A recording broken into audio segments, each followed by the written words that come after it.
From Wish TV and the All Indiana Podcast Network, this is the News 8 Daily 8 Podcast, a Wish TV News 8 update. Hi, this is Hannah Mordo, and this is your News 8 Daily for Monday, April 1st. There's no fooling around, though, when it comes to the weather today. It is dreary to start the day, a little damp, but really what you have to be aware of is the potential for storms to develop this afternoon. It is a Storm Track 8 weather alert day. That means you need to be alert. Download the Storm Track 8 weather alert app. That will keep you updated to when and where these potentially severe storms may hit later on. A very busy weekend for IMPD ends with the deadly police shooting. The department says a man is dead after an exchange of gunfire with officers on the city's northwest side. News 8's Brittany Noble is at IMPD's Northwest District headquarters with what we know so far. Well, investigators say a man went to a home and then held a gun to his head. That all happened after police got involved. They began looking around 7:30 last night around the 33rd Street and Georgetown Road about a report from neighbors about a man in a vehicle firing shots in the air. After a pursuit, IMPD says he stopped at a home in the 3200 block of Winton Avenue, got out of the car, and then held a gun to his head. The SWAT team couldn't get him to calm down and report that an hour later the man began walking away. So they began using what they call less lethal launchers. Chief Chris Bailey says he began firing shots and 3 officers shot him. This latest incident, obviously taking place on Easter, is unfortunate. Another family is left mourning. Officers are left dealing with having to use deadly force when no officer leaves their house wanting to do that. The 3 officers responsible for last night's deadly shooting are on paid administrative leave, which is the department's standard procedure. The police chief also says that once their investigation is done, the case will go before the Civilian Majority Use of Force Board to determine whether the officers followed proper procedure. If police release body camera footage or drone footage, we will be sure to get that information on our website, wishtv.com. I'm Brittany Noble reporting for Wish TV, wishtv.com, or follow us on Facebook for updates. This morning, police are still looking for a suspect in the 3rd mass shooting here in Indianapolis in the past 3 weeks. This latest mass shooting sent 7 children to the hospital, some of them with critical injuries.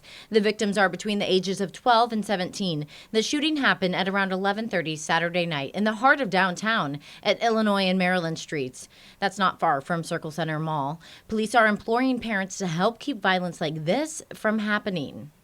Parents, you know where your children are, and we would ask for our parents to get involved in what their children are out doing, especially at these hours of the evening. This was at 11:30 at night, the evening right before Sunday, Easter. So if you don't know where your 12-year-old is, I think that should be a priority for you. So far, police have not released any information about what led up to the shooting. Mayor Joe Hogsett says he is heartbroken for the young people impacted by the mass shooting. He issued a statement that says, "Let me be clear, a 12-year-old child has no business being out late at night anywhere without parental or adult supervision. As important, there is no reason why a young person at any age should be in possession of a gun."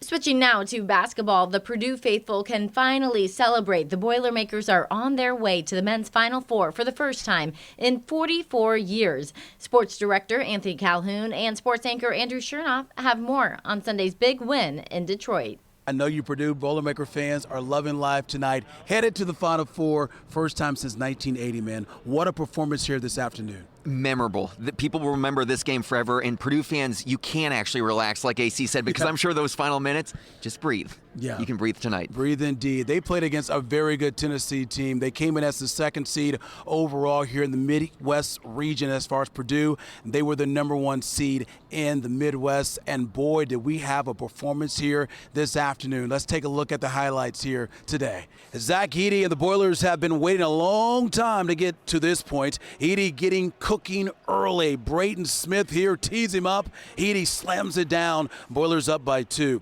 Purdue down by 3 halfway through the first. Smith pulls up from distance and drains it. We're all tied. Boilers led by 2 at halftime and came out swinging again. Lance Jones gets the steal, pops it in on the other side. Purdue up by 4. It was all the big men in this one here. Smith to Edey again for the easy slam. Boilermakers up by 3 at that point. Under 3 to go, second half, Lance Jones drops in a dime from downtown. That puts Purdue up by 6, and the Boilermakers go on. They get the victory. Final score, 72-66. You know, we really separated ourselves in that Gonzaga game with our shot making threes. I said, who are we going to be if we can't make a free throw and we can't make a three? Like who are we?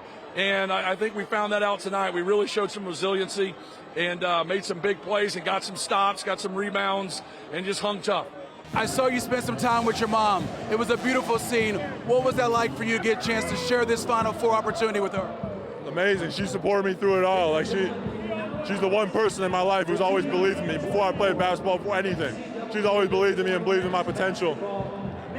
I know she supported me no matter how this game went, but to be able to have her watch this, it's amazing. It's unreal. It's the greatest feeling I've ever had so far, but the way that we just played and how hard we fought, being down 11, a hard team to play against. They foul, they're scrappy, and Dalton Connect's a damn good player. So we fought hard and we won, and I can't be more proud of these guys. I mean, it feels amazing. These guys have worked so hard, from the head coaches all the way down.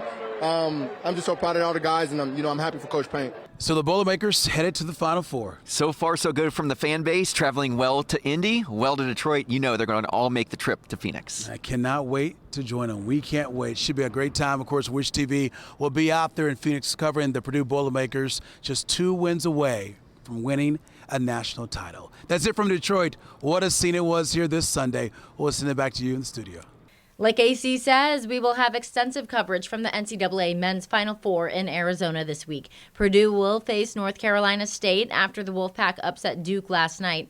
Tip-off in Phoenix is set for 6:09 p.m. this coming Saturday. Purdue fans were out in full force to welcome the victorious Boilermakers home last night. The team posted a video on social media this morning. You can hear it here. The Boilermakers and the Midwest Regional Championship Trophy got a victory ride on the Boilermakers special last night after the team got home. Purdue fans watching the game in West Lafayette were in a mood to celebrate, too. Some of the faithful at Brothers Bars say this year's Final Four run makes up for the disappointing first-round loss last year. Town is definitely bumping with the team going this far. It's been a lot of heartbreak. The Purdue men will be going for their first national championship this weekend. Potential future Fever player Caitlin Clark is headed to a rematch against LSU tonight, exactly 2 weeks before the Indiana Fever will likely draft her in the WNBA with the first-round pick. Tonight's Elite Eight rematch comes after the Hawkeyes lost in the championship game to LSU last year. Clark has lit up the NCAA tournament so far, averaging more than 29 points a game. The Division I all-time leading scorer says she's not sorry for playing with a ton of emotion.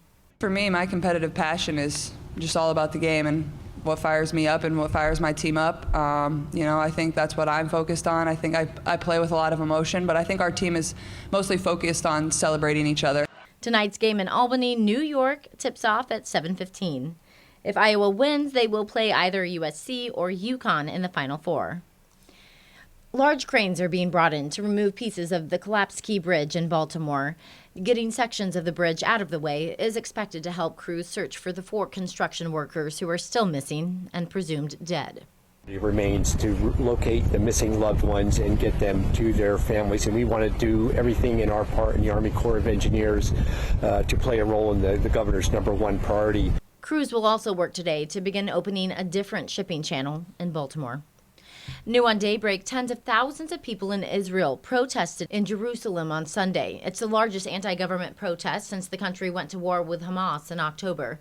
Protesters gathered outside the parliament building, urging the government to reach a ceasefire deal. They're also calling for an early election, unhappy with Prime Minister Benjamin Netanyahu's leadership.